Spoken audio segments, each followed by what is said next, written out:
இன்சூரன்ஸா இன்வெஸ்ட்மெண்ட்டா அப்படின்னு ஃபர்ஸ்ட் கேட்டா உங்களுடைய சாய்ஸ் வந்து முதல்ல இன்சூரன்ஸ் எடுத்துட்டு அப்புறம் இன்வெஸ்ட்மெண்ட். எந்த இன்சூரன்ஸ்னு இருக்குது. நீங்கள் முக்கால்வாசி பேர் இன்சூரன்ஸு இன்வெஸ்ட்மெண்ட்டையும் கன்ஃபியூஸ் பண்ணிக்கிறீங்க.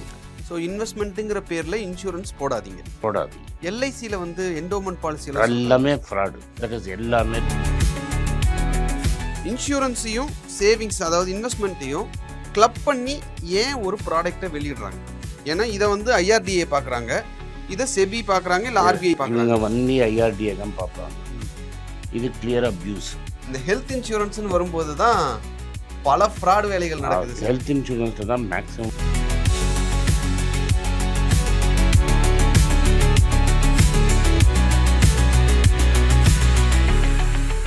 சார், நேற்று நீங்கள் பேசும்போது லைஃப் இன்சூரன்ஸை பற்றி ரொம்ப தெளிவாக எக்ஸ்பிளைன் பண்ணீங்க. ஏன் எடுக்கணும், எதனால் அது எடுத்தாகணும், எப்படி அதை எடுக்கணும், எந்த வயசில் அதை எடுத்தால் கரெக்டாக இருக்கும். அது ஏன்னா அந்த ஒரு கன்ஃபியூஷன் இருந்துகிட்டே இருந்ததுக்கு ஒரு நல்ல பதில் கிடச்சிது சார்.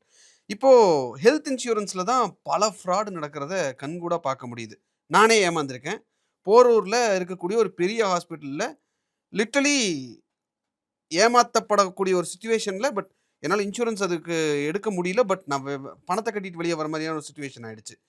ஸோ இந்த ஹெல்த் இன்சூரன்ஸில் தான் வந்து மிகப்பெரிய ஃப்ராட்ஸ் எல்லாம் நடக்குது. அதை எப்படி? பெரிய ஃப்ராடுங்கிறது ஆக்சுவலி பேங்க்கில் வந்து லைஃப் இன்சூரன்ஸ் தான் நடக்கும்.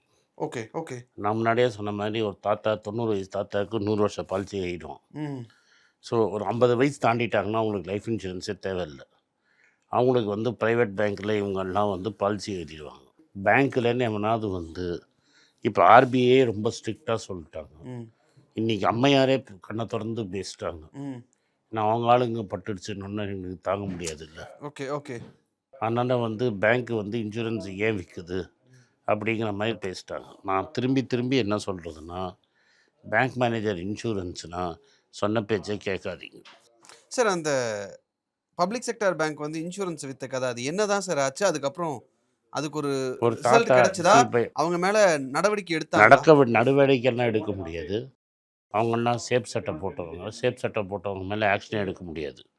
ஸோ இதில் வந்து என்னென்னா, இவங்க பேசிக்லி என்ன பண்ணிட்டாங்கன்னா, 90 வயசில் ஒரு தாத்தா இவங்கெல்லாம் தான் பேங்க்குக்கு போவாங்க.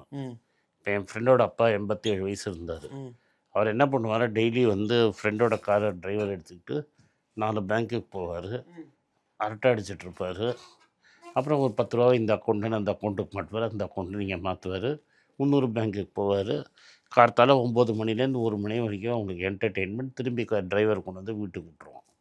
ஸோ 5 நாளில் 2-3 நாள் அங்கே போவாங்க. ஏன்னா வீட்டில் தனியாக போர் அடிக்கும் அவங்களுக்கு. டாட்டர்னா எங்கேயாவது போயிடுவாங்க, சன் எங்கேயாவது போயிடுவாங்க. 2 பேரும் போயிடுவாங்க. வீட்டில் யாரும் இருக்க மாட்டாங்க. போர் அடிக்கும், எங்கேயாவது போகணும். பென்ஷன் அவங்கெல்லாம் மோஸ்ட்லி பென்ஷனாக இருப்பாங்க. பேங்க்கில் கொடுத்த பணம் இருக்கும். என்ன பண்ணணும்னு தெரியாது. இங்கே அங்கே சுற்றிட்டு ஜாலியாக அரட்டை அடிச்சுட்டு வருவாங்க. நிறைய பேர் நான் பார்த்துருக்கேன் அந்த மாதிரி. இப்போ என்ன ஆகும்னா, இப்போ இது மாதிரி போனோன்னா டார்கெட் ப்ரெஷரில் ஏதோ ஒரு கிளரிக்கல் ஸ்டாஃபு மேனேஜரல் ஸ்டாஃப் என்ன பண்ணிட்டாங்க, இது உங்களுக்கு ரொம்ப நல்லது, பேங்க்கில் பணமாக இருக்கும், எஃப்டிடியே கூட இருக்காது, சேவிங்ஸ் பேங்க்கில் அக்கௌண்ட்லேயே 10 லட்சம் 20 லட்சம் கிடக்கும். அவனுக்கு கை நம்மன்னு இருந்திருக்கும். டார்கெட் ப்ரெஷர் மேலேருந்து பயங்கரமாக வந்திருக்கும். ஸோ அவன் என்ன பண்ணியிருப்பான், அவன் வந்து இது மாதிரி தாத்தா இது மாதிரி நல்லா இருக்குது, எனக்கு டார்கெட்டு, எனக்கு வேலை போய்டும், அது இதுன்னு. ஆஃப்டர் ஆல் 2 lakhs தானே தாத்தா சரி தலையாட்டியிருப்பார். மாதம் 2 lakhs தாத்தா தலையாட்டியிருப்பார். இது உங்களுக்கு அப்புறம் உங்கள் பேரன் பேத்திக்கலாம் சூப்பராக ரிட்டர்ன் கொடுக்கும், அப்படி கொடுக்கும் இப்படி கொடுக்கும், அவன் வானத்தை வில்லா வரைச்சி அம்பா விடுவான்லாம் சொல்லியிருக்கும். மாதம் 2 lakhs வருஷம் 2 lakhs நம்மளுக்கு தெரியாது.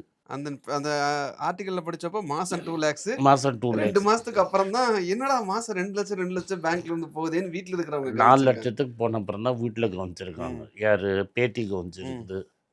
என்ன தாத்தானா ஏதோ சொன்னாமா நான் போட்டேன்னு இருக்காரு. அதுக்கப்புறம் போய் பேங்க்கில் பார்த்தப்பறம் பெருசாக இருக்குது. பேங்க்கு நார்மலாக இதெல்லாம் என்ன சொல்லுவாங்க, எனக்கு தெரியாதுன்றாங்க. ஸ்டேட் பேங்க்னால் என்ன சொல்கிறாங்க, ஐ டோன்ட் நோ அப்படின்னு. இவங்களும் ஐ டோன்ட் நோன்னா இந்த பேத்தியோட ஹஸ்பண்டு போட்டு சோஷியல் மீடியாவில் வைரலாக போன அப்புறம் கூப்பிட்டு நீங்கள் அந்த போஸ்டர் எடுத்துருங்க, நாங்கள் செட்டில் பண்ணிக்கிறோன்னு அந்த பணத்தை ரிட்டர்ன் பண்ணியிருக்காங்க. பட் இந்த மாதிரி நடக்கிற ப்ராப்ளம்க்கு இப்போ இன்சூரன்ஸ் விற்கிறது ஐஆர்டிஏ சைடு சார். அத விக்கிறது ஒரு பேங்க்ன்றப்ப அது ஆர்பிஐ கண்ட்ரோலு. இப்ப இது எங்க தான் வந்து லேண்ட் ஆகும்?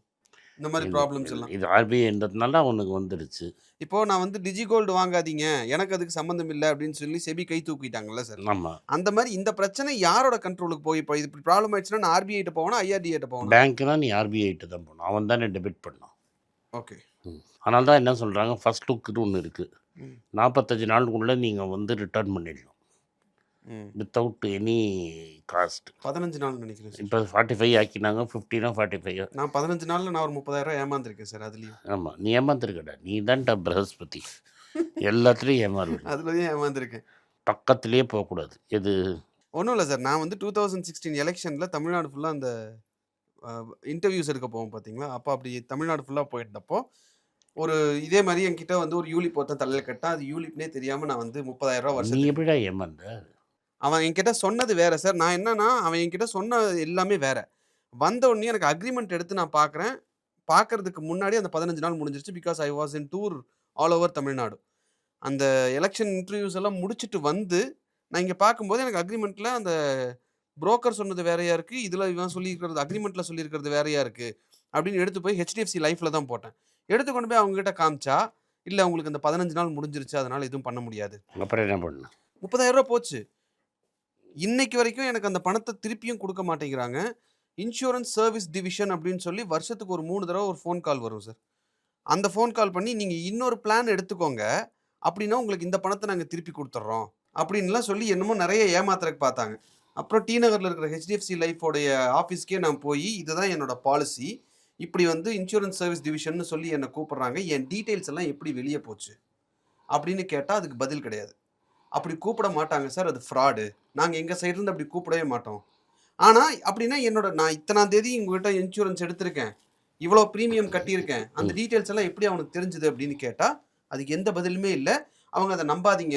இன்னைக்கு வரைக்கும் கால் வந்துட்டு தான் இருக்கு. நோட்டீஸ் விடு. No, but what you don't understand is they know the amount of hassle he has to go through to get that back. He will say, screw it.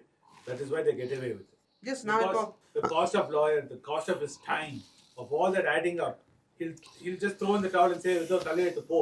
Like that, a crore Indians suffer that and they exploit it and they become making profit of it. So Vinod சொல்கிறதுக்கு solution என்னன்னா, so Vinod sir சொல்றது வந்து, இப்ப நான் அதுதான் பண்ணேன். Vinod sir சொல்றது, அந்த பணத்த நான் கட்டிருவோம். கட்டிட்டு எனக்கு இது ரூ. 30,000 நான் போய் லாயர் அது இதெல்லாம் வச்சு மண்டைய உடைச்சுக்கணுமா? நான் அப்படிதான் விட்டேன் சார். ரூ. 30,000 அப்படின்னு நான் பார்த்தேன்னா, அவன் என்ன சொல்றான், இந்த வருஷம் ஃபர்ஸ்ட் இயர் 30,000 பே பண்ணிட்டேன். அது மாரி ஒரு 3 வருஷத்துக்கு நீங்க பே பண்ணுங்க. ஸோ யூ வில் ஒரு 7th இயர் ஆஃப் மெச்சூரிட்டில உங்களுக்கு ஒரு அமௌண்ட் கிடைக்கும். அதுக்கு நான் இன்னும் அவன் ஏமாந்துட்டேன்னு தெரிஞ்சும் திரும்பி என்ன பணம் கட்டுன்றான். சரி எனக்கு குடுத்த புரோக்கருக்கு ஃபோன் அடிச்சா, நான் வந்து வேற கம்பெனிக்கு மாறிட்டேன் சார். அதனால என்னால இது எதுவும் பண்ண முடியாது. ஸோ ஒரு பாயிண்ட்ல இது ஒரு மாரி மென்டல் பிரஷர் ஆகி ரூ. 30,000 போனா தொலையுது அப்படின்னு விட்டுட்டேன். நான் இதுதான் திரும்பி திரும்பி சொல்லணும். நீங்கள் லைஃப் இந்த பாலிசி பஜாரும் இது மாதிரி பண்ணுவாங்க. They call you to pressurise you. ம். தயவு செஞ்சு ஒரு நல்லா புரிஞ்சுக்கங்க. Life insurance is needed only for people who do not have asset. Term தேவையாங்கிறது வந்து for people who do not have asset. அவனுக்கு தேவை டேர்ம்.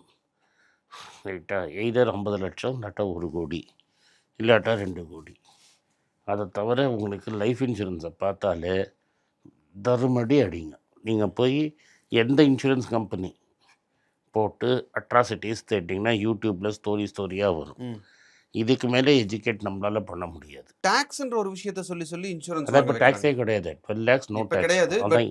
அதான் இப்போ சால்வ் ஆகிடுச்சுல்ல உங்களுக்கு. 12 பட் lakhs. நான் வந்து இது ஒரு 8 வருஷம் 10 வருஷம் நான் கண்டினியூஸா கட்டணும் சார். 2 வருஷத்துக்கு போன வருஷம் தான் இந்த டாக்ஸ் விஷயம் வந்தது. நான் 3 வருஷத்துக்கு முன்னாடி பிரீமியம் கட்டியிருந்தேன் அப்படின்னா, இன்னொரு 6 வருஷத்துக்கு நான் அது வந்து பிரீமியம் வருஷம் கட்ட வேண்டியது இருக்கு. நான் திரும்பி சொல்கிறேன், இப்போ ஆனதை பற்றி என்னால் மாற்ற ஒண்ணும் பண்ண முடியாது. ஆனால் லைஃப் இன்சூரன்ஸுங்கிற ப்ராடக்டில் ஏழைட்டேருந்து பணக்காரனுக்கு ட்ரான்ஸ்ஃபர் ஆகிற பிஸ்னஸ் தான் அது. நம்ம ஜிக்கு பிடிச்ச business. Transfer of wealth from poor to the rich. இதை முடிக்கிறதுக்கு தான் என்ன, இதை வந்து 50ஸ்லேயே இது மாதிரி தான் ஆச்சு. அதனால தான் அவர் எல்ஐசி கொண்டு வந்தார். எல்ஐசியில் என்ன அட்வான்டேஜ்னா, தெர் இஸ் நோ ஓனர். ம். இப்போ கொண்டு மாற்றிட்டாங்க. ம். இந்த ப்ராப்ளம் 50ஸ்ல வந்ததுனால தான் இந்தியாவில் எல்ஐசி வந்தது. எல்ஐசியில் என்ன பண்ணால் ஓனரே கிடையாது. ம். எல்லாரும் என்ன நினைக்கிறாங்கன்னா கவர்மெண்ட் ஓனராக இருந்ததுன்னு. ம். இவர் மாற்றின வரைக்கும் இப்போ ஜி மாற்றினதுக்கு முன்னாடி வரைக்கும் எல்ஐசி ஓனரே கிடையாது. It's a not for profit company. அப்படின்னா என்னென்னா, இப்போ நீங்கள் எல்லா இன்சூரன்ஸ் பணத்தை தான் கலெக்ட் பண்ணுவான். கிளைம் என்ன இருக்கோ செட்டில் பண்ணிவிடுவான், மீதியை இன்வெஸ்ட் பண்ணுவான். அந்த வர பணத்தை பிரித்து எல்லாருக்கும் கொடுத்துருவாங்க. போனஸ் கிரெடிட் ஆகிட்டே இருக்கும். பாலிசி காரணம் முடிஞ்ச அன்றைக்கி அந்த காசை கொடுத்துருவாங்க. அப்போ இதில் கவர்மெண்ட்டுக்கு என்ன அட்வான்டேஜ் அப்படின்னு கேட்டிங்கன்னா, கவர்மெண்ட்டுக்கு என்ன பண்ணுவாங்கன்னா 5% of total collection every year கொடுத்துருவாங்க. Net collection. நெட்டை என்ன, இந்த இதெல்லாம் போன அப்புறம் ஏஜென்சி கமிஷன் அதெல்லாம் போன அப்புறம் நெட்டுலேருந்து 5% அது ஒன்று 5 இருந்தது, அப்புறம் குறைஞ்சதான்னு தெரியாது. ஸோ இப்போ 1 லட்சம் கோடி கலெக்ட் ஆச்சுன்னா 5000 கோடி கவர்மெண்ட்டுக்கு கொடுத்துருவாங்க. அந்த 5000 கோடிக்கு கவர்மெண்ட் என்ன பண்ணணுன்னா, it is treated as a fee pay to government of India. So அது என்ன பண்ணுவாங்கன்னா 5000 ரூபா வாங்கிட்டு government, in case LIC fails to pay, government of India will pay. It will give guarantee. So அது மாதிரி ஒரு அப்போ வந்து நிறைய பணம் ஆனதுனால அந்த பணத்தை எடுத்து தேவர் யூஸிங் இட் ஃபார் இன்ஃப்ராஸ்ட்ரக்சர், இல்லாட்டா ஏதாவது ஒரு கம்பெனி ஃப்ளாப் ஆகிடுச்சுன்னா அதை ரெஸ்கியூ பண்ணுறதுக்குலாம் யூஸ் பண்ணாங்க. இப்போ இதை வந்து யாரோ இவருக்கு ஐடியா கொடுத்து இது அப்படியே தங்க விட்ட முட்டம் வாத்து அப்படின்னு நினச்சி அதை மூளையை கசக்கி எடுத்து 2 லட்சம் கோடி வரும், 3 லட்சம் கோடி வரும்னு சொன்னதுல அது விற்க போய் அந்த ஃபஸ்ட் இஷ்யூ போட்ட காசே 5% விற்ற காசே அவரால் 8 வரைக்கும் எடுக்க முடியல. ஸோ தயவு செஞ்சு இதோட எல்ஐசி இன்சூரன்ஸ் நிறுத்திப்போம். இந்தியாவில் உங்களுக்கு ஓடுங்கிற ஒரே பாலிசி டேர்ம் மட்டுமே. Okay sir, fine, thank you sir. So life இன்சூரன்ஸில் நேற்றே ஒரு சில விஷயங்கள் நம்ம பேசியிருந்தோம். பட் இந்த தடவை இன்னைக்கு பேசும்போது லைஃப் இன்சூரன்ஸோட கண்டினியூஷனாக இன்னும் இவ்வளோ விஷயம் இருக்குதுன்னு தெரிஞ்சுக்கிறதுக்கான ஒரு வாய்ப்பாக இருந்தது. நன்றி சார். நன்றி. வினோத் ஸ்ரீனிவாசனோட இன்ஸ்டாகிராமில் இதை எஜுகேட் பண்ணுறதுக்குல டாடா ஏஜி யூஸ் பண்ணுறேன். ஏன்னா they are very ethical. Tata ஏஜியோடு சேர்ந்து வி ஆர் ரன்னிங் ஃபார்ம். யாரெல்லாம் வேணுமோ வாங்க, என்ன டவுட்ஸ் இருக்கோ நீங்களே கேட்டுங்க. It is very very very important that you have this. Key element is from whom you are buying. 50 வயசுக்குள்ளே இருக்கிறவங்க ஈஸியாக எடுத்துடலாம். 50 வயசுக்கு மேலே இருக்கிறவங்க எஃபர்ட் போட்டு எடுக்கணும். ஸோ 50 வயசுக்குள்ளே இருக்கீங்க அப்படின்னா உங்ககிட்ட ஆஃபீஸில் கொடுத்த மெடிக்கல் இன்சூரன்ஸ் இல்லாமல் பர்சனலாக உங்கள் ஃபேமிலிக்கு உங்களுக்கு இல்லை அப்படின்னா தயவு செஞ்சு முதல்ல அதை எடுத்துருங்க. லைஃப் இன்சூரன்ஸ் இல்லைனாலும் தயவு செஞ்சு அதை எடுத்துருங்க. இந்த கூகுள் ஷீட்டில் உங்களுக்கு ஏதாவது சந்தேகம் இருந்தால் ஃபில் பண்ணிச்சு. அந்த கூகுள் ஷீட்டில் உங்களுடைய சந்தேகம் என்ன அப்படின்றத நீங்கள் கேளுங்க. அதுக்கான விளக்கத்தை டீம்ல இருந்து தருவாங்க உங்களுக்கு.